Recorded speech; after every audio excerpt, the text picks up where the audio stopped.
ഇന്ന് ജനുവരി 21 arch bishop Pamplany ഞങ്ങൾ ചർച്ചയുടെ രണ്ടാം ഘട്ടത്തിലേക്ക് ഞങ്ങളിന്ന് ചർച്ചയ്ക്കായിട്ടിരുന്നു. 10:00 ഞങ്ങൾ ചർച്ചകൾ ആരംഭിച്ചു. അപ്പോൾ അതിൽ ഞങ്ങൾ ഏതാനും കാര്യങ്ങൾ ഞങ്ങൾ ആവശ്യപ്പെടുകയും അദ്ദേഹത്തെ അറിയിക്കുകയൊക്കെ ചെയ്തു. അതിന് കിട്ടിയ മറുപടികളാണ്. ഒന്നാമത്തെ കാര്യം, ഈ അതിരൂപത ഭവനം അതിൽ നിന്ന് പോലീസിൻ്റെ സംരക്ഷണം ഒഴിവാക്കുകയും പോലീസിൻ്റെ സാന്നിധ്യം പൂർണ്ണമായിട്ട് ഇവിടുന്ന് ഒഴിവാക്കുകയും ചെയ്തു. അത് പിതാവ് ഞങ്ങൾക്ക് അന്ന് 12 ഞായറാഴ്ച വാക്ക് തന്ന കാര്യമാണ്. അത് പൂർണ്ണമായിട്ടും പിതാവ് പാലിച്ചു.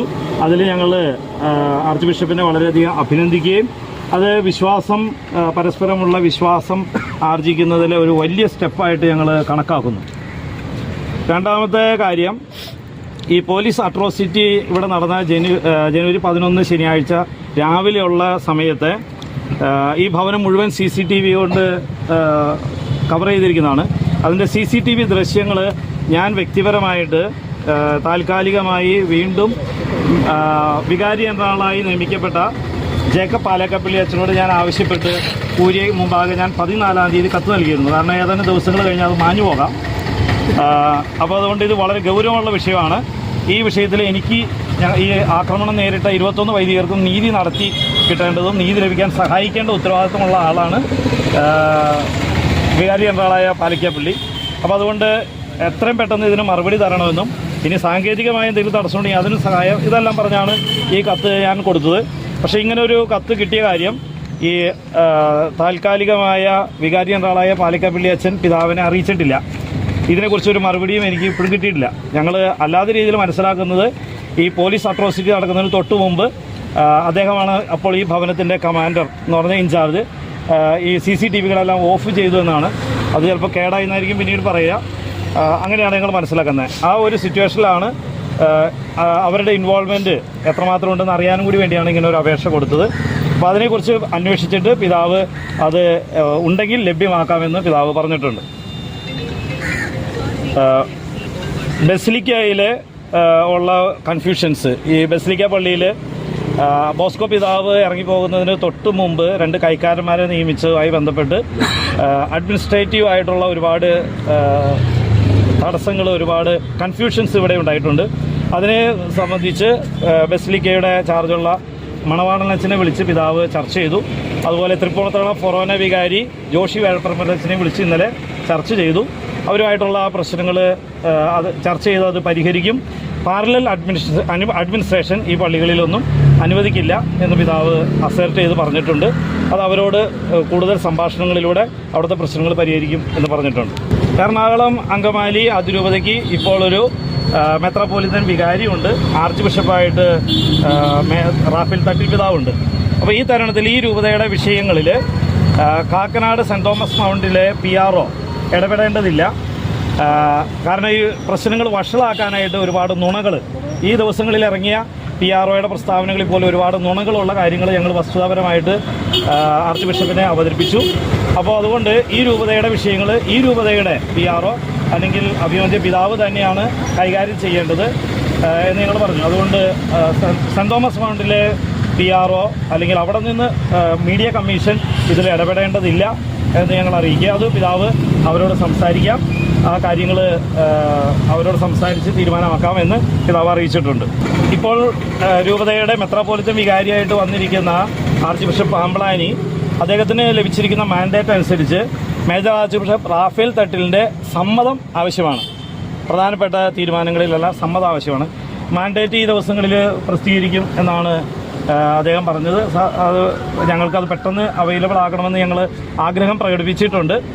അപ്പോൾ അതുകൊണ്ട് ഇത്തരം ചർച്ചകളിൽ മേജർ ആർച്ച് ബിഷപ്പും പങ്കെടുക്കണമെന്ന് തന്നെയാണ് ആർച്ച് ബിഷപ്പ് പാംബ്ലാനിയുടെ ആഗ്രഹം എന്ന് അദ്ദേഹം അറിയിച്ചു. മാത്രമല്ല ഇനിയും തുടർന്നുള്ള ചർച്ചകളിൽ മേജർ ആർച്ച് ബിഷപ്പും വ്യക്തിപരമായി സന്നിഹിതമാക്കാൻ അദ്ദേഹം ശ്രമിക്കുന്നതാണെന്നും ഞങ്ങളോട് പറഞ്ഞിട്ടുണ്ട്. ഈ അതിരൂപതയിൽ ഒരുപാട് കൺഫ്യൂഷൻസ് ഉണ്ടാക്കിയ ഒരു സംഭവമാണ് വൈദികരുടെ സസ്പെൻഷൻസ്. ഈ സസ്പെൻഷൻ എല്ലാം ഹോൾഡ് ചെയ്ത് വെച്ചിരിക്കുകയാണ്. ഇതിനെക്കുറിച്ച് ആർച്ച് ബിഷപ്പ് പാംബ്ലാനി പഠിച്ചതിന് ശേഷം ആണ് തുടർന്നുള്ള കാര്യങ്ങൾ ഉണ്ടാവുകയുള്ളൂ. അത്രയും നാൾ എല്ലാ സസ്പെൻഷൻസും ഹോൾഡ് ചെയ്തിരിക്കുകയാണ്.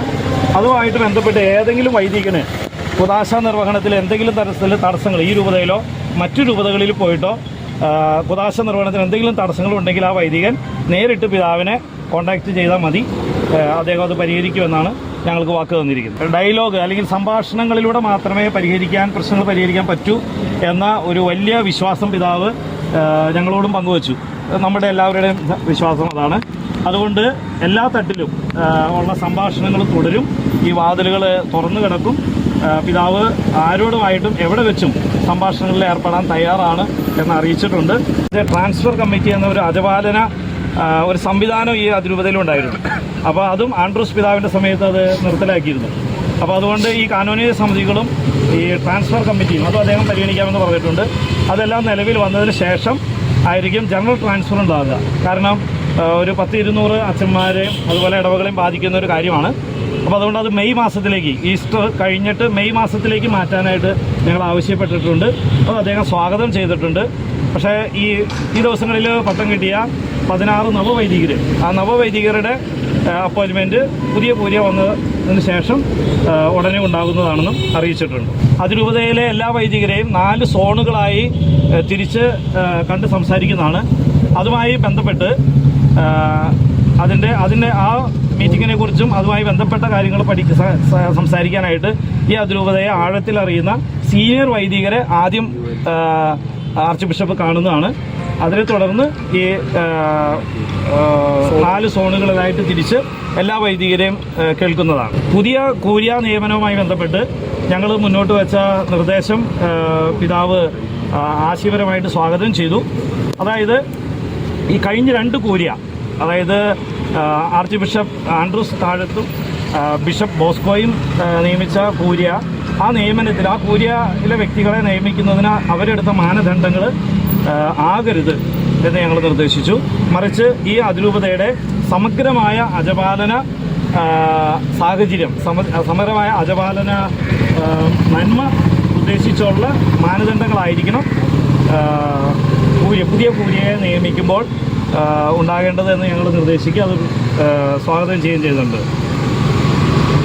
ഈ കഴിഞ്ഞ നാളുകളിൽ ആർച്ച് ബിഷപ്പ് ആൻഡ്രൂസ് താഴത്ത് ഉൾപ്പെടെ വത്തിക്കാന് നൽകിയ റിപ്പോർട്ടുകളിൽ രഹസ്യമായും പരസ്യമായും നൽകിയ കത്തുകൾ, പ്രത്യേകിച്ച് ഒരു കത്ത് രഹസ്യമായി നൽകിയത് അത് ലീക്ക് ചെയ്ത് പുറത്തു വന്നിരുന്നു.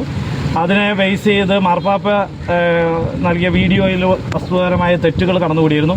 ഇതുപോലെ മറ്റ് പല റിപ്പോർട്ടുകളിലും ഉള്ള വത്തിക്കാൻ കാര്യാലയങ്ങളെയും ഈ അതിരൂപതയിലെ വിശ്വാസികളെയും വൈദികരെ സംബന്ധിച്ച് തെറ്റിദ്ധരിപ്പിച്ച ഒരുപാട് കാര്യങ്ങളുണ്ട്. ആ കാര്യങ്ങളൊക്കെ ഞങ്ങൾ വളരെയധികം കാര്യങ്ങൾ പിതാവിൻ്റെ ശ്രദ്ധയിൽ കൊണ്ടുവന്നു. അപ്പോൾ പിതാവ് അതിനെ സംബന്ധിച്ച് വസ്തുതാപരമായ റിപ്പോർട്ട് വത്തിക്കാന് നൽകുന്നതാണ് എന്ന് അദ്ദേഹം സമ്മതിച്ചിട്ടുണ്ട്. അത് ചെയ്യുന്നതാണ് എന്ന് പറഞ്ഞിട്ടുണ്ട്. ഇത്രയും കാര്യങ്ങളാണ് ഇന്നത്തെ ചർച്ചയിൽ ഞങ്ങൾ പങ്കുവച്ചത്.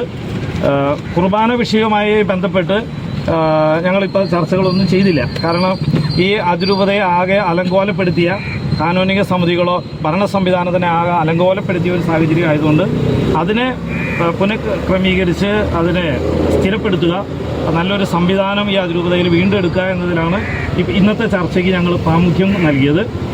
തുടർന്ന് വൈദികരെ 4 സോണുകളിലായും സീനിയർ വൈദികരെയും കണ്ട് അതുപോലെ ആത്മായ നേതൃത്വത്തെ, തീർച്ചയായിട്ടും ആത്മായ നേതൃത്വമാണ് ഈ അതിരൂപതയുടെ ഏറ്റവും വലിയ ശക്തി. ഇതൊരു പങ്കാളിത്ത സഭയാണ്. അതുകൊണ്ട് വിശ്വാസികളെ കേൾക്കാതെയും വിശ്വാസികളുടെ അഭിപ്രായങ്ങൾ വിലക്കിയെടുക്കാതെയും ഈ അതിരൂപതയ്ക്ക് 1 ഇഞ്ച് പോലും മുന്നോട്ട് പോകാൻ കഴിയില്ല. അത് മെത്രാനായാലും വൈദികരായാലും ആർക്കും സാധ്യമല്ല.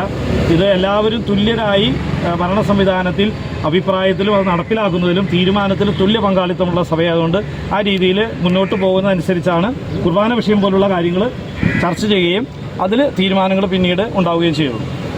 പുനഃസംഘടിപ്പിക്കുന്നത് ഉടനുണ്ടാവും.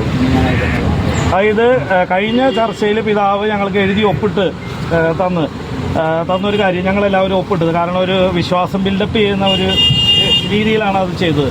അപ്പോൾ അന്ന് പറഞ്ഞു 1 മാസത്തിനകം, അതിലെഴുതി ഒപ്പിട്ടിരിക്കുന്നത് 1 മാസത്തിനകം കൂരിയ ഉൾപ്പെടെയുള്ള എല്ലാ കാനോനിക സമിതികളെയും പുനഃസംഘടിപ്പിക്കുക എന്നാണ് പറഞ്ഞിരിക്കുന്നത്.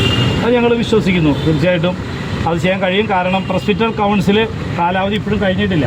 അത് ഒരു നിമിഷം കൊണ്ട് അത് പുനഃസ്ഥാപിക്കാവുന്ന കാര്യമുള്ളൂ. അപ്പോൾ അതുപോലെ മറ്റു കാര്യങ്ങളും ഘട്ടഘട്ടമായിട്ട് ചെയ്യാവുന്ന കാര്യമുള്ളൂ. അപ്പോൾ അത് പിതാവ് വാക്ക് പറഞ്ഞിരിക്കുന്ന കാര്യമാണ്. ഞങ്ങളത് തീർച്ചയായിട്ടും ഞങ്ങൾക്ക് അതിൽ ആത്മവിശ്വാസമുണ്ട്. അത് ആർച്ച് ബിഷപ്പ് പാംപ്ലാനി ചെയ്യുമെന്ന് ഞങ്ങൾക്ക് ആത്മവിശ്വാസമുണ്ട്. ചർച്ച പോസിറ്റീവാണ്. തീർച്ചയായിട്ടും ഈ കാര്യങ്ങളെല്ലാം രൂപതയിൽ ഏറ്റവും ഇമ്മീഡിയറ്റ് ആയിട്ട് ഈ അതിരൂപത അഭിമുഖീകരിക്കുന്ന പ്രശ്നങ്ങളാണ് ഞങ്ങളെല്ലാം അവതരിപ്പിച്ചത്. അപ്പോൾ അതിൽ ഞങ്ങൾക്ക് വളരെയധികം പ്രതീക്ഷയുണ്ട്. അത്തരത്തിലുള്ള വാക്കുകളും വാഗ്ദാനങ്ങളും ആണ് പിതാവ് ഞങ്ങൾക്ക് നൽകിയിരിക്കുന്നത്. മേജർ ആർച്ച് ബിഷപ്പിന്റെ സാന്നിധ്യം വേണമെന്ന് ബിഷപ്പിന്റെ ആഗ്രഹമാണോ നിങ്ങളുടെ ആഗ്രഹമാണോ? മേജർ ആർച്ച് ബിഷപ്പിന്റെ സാന്നിധ്യം ചർച്ചകളിൽ വേണമെന്ന് ഞങ്ങൾ ആവശ്യപ്പെട്ടു. അതേസമയം പിതാവ് തന്നെ പറഞ്ഞു അത് തന്നെയാണ് ആർച്ച് ബിഷപ്പ് പാംപ്ലാനിയുടെ ആഗ്രഹം എന്ന് പിതാവും പറഞ്ഞു. അപ്പോൾ ഞങ്ങളുടെ എല്ലാവരുടെയും ആഗ്രഹമാണ് മേജർ ആർച്ച് ബിഷപ്പ്. കാരണം മെത്രോപൊളിറ്റൻ വികാരിയാണ് ആർച്ച് ബിഷപ്പ് പാംപ്ലാനി. ആരുടെ വികാരിയാണ്? മേജർ റാഫേൽ തട്ടിൽ പിതാവിൻ്റെ പകരക്കാരനാണ്. വികാരി എന്ന വാക്കിൻ്റെ അർത്ഥം പകരക്കാരനാണ്. അപ്പോൾ അതുകൊണ്ട് മേജർ ആർച്ച് ബിഷപ്പ് റാഫേൽ തട്ടിലും ഈ അതിരൂപതയുടെ ആർച്ച് ബിഷപ്പ് എന്ന നിലയിൽ ഉണ്ടാകണം. കാരണം തീരുമാനമെടുക്കാൻ പൂർണ്ണമായ കഴിവ് പല കാര്യങ്ങളിലും ആർച്ച് ബിഷപ്പ് പാംപ്ലാനിക്ക് ലഭിക്കുന്നത് റാഫേൽ തട്ടിൽ പിതാവിൽ നിന്നാണ്. കാരണം വിത്ത് കൺസെൻറ്റ് എന്നാണ് ഇപ്പോഴത്തെ മാൻഡേറ്റിൽ ഉള്ളത്. ഇതിക്ക് മുമ്പുള്ള മാൻഡേറ്റിൽ, അതായത് കരിയിൽ പിതാവ് ഇതുപോലെ മെത്രോപൊളിറ്റൻ വികാരിയായിരുന്നു. അപ്പോൾ കൺസൾട്ടേഷൻ മതിയായിരുന്നു, അഭിപ്രായം ചോദിച്ചാൽ മതിയായിരുന്നു. പക്ഷേ ഇപ്പോൾ കൺസെൻറ്റ് വേണം എന്നുള്ളതാണ്. ആ ഒരു കാരണം കൊണ്ടാണ് ഞങ്ങൾ രണ്ടുപേരും ചർച്ചയിൽ വേണമെന്ന് പിതാവും ഞങ്ങളും ആഗ്രഹിക്കുന്നത്. ഈ പാംപ്ലാനിയുടെ ഇടപെടലോടുകൂടി ഒരു പ്രശ്നപരിഹാരത്തിന് സാധ്യത തെളിഞ്ഞു എന്ന് പറയാൻ കഴിയൂല്ലേ? തീർച്ചയായിട്ടും പ്രശ്നങ്ങൾ പരിഹരിക്കപ്പെടണമെന്ന അതിയായ ആഗ്രഹമാണ് അതിരൂപതയിലെ സർവ്വവിശ്വാസികൾക്കും ഞങ്ങൾക്കും മെത്രാന്മാർക്കും ഉള്ളത്. അപ്പോൾ അതിലേക്ക് ഒരു പെട്ടെന്ന് 1-2 ദിവസം കൊണ്ടോ 1 മാസം കൊണ്ടോ പെട്ടെന്ന് പരിഹരിക്കാവുന്ന പ്രശ്നങ്ങളല്ല ഈ ഏതാനും വർഷങ്ങളായിട്ട് ഇവിടെ രൂപപ്പെട്ടിരിക്കുന്നത്. അപ്പോൾ അതുകൊണ്ട് ഘട്ടം ഘട്ടമായിട്ട് ഇതെല്ലാം പരിഹരിക്കാൻ കഴിയുമെന്ന വലിയൊരു ആത്മവിശ്വാസമുണ്ട്. പക്ഷേ ഈ ആത്മവിശ്വാസം ഇതിക്ക് മുമ്പും പല ഘട്ടങ്ങളിൽ വന്നിരുന്നു. പക്ഷെ അത് വീണ്ടും പോയിരുന്നു. എന്നാലും പ്രത്യാശ നമ്മെ നിരാശരാക്കുന്നില്ല എന്ന സുവിശേഷ വചനത്തിൽ വിശ്വസിച്ച് ഞങ്ങൾ പ്രത്യാശയോടുകൂടി തന്നെയാണ് മുന്നോട്ട് പോകുന്നത്.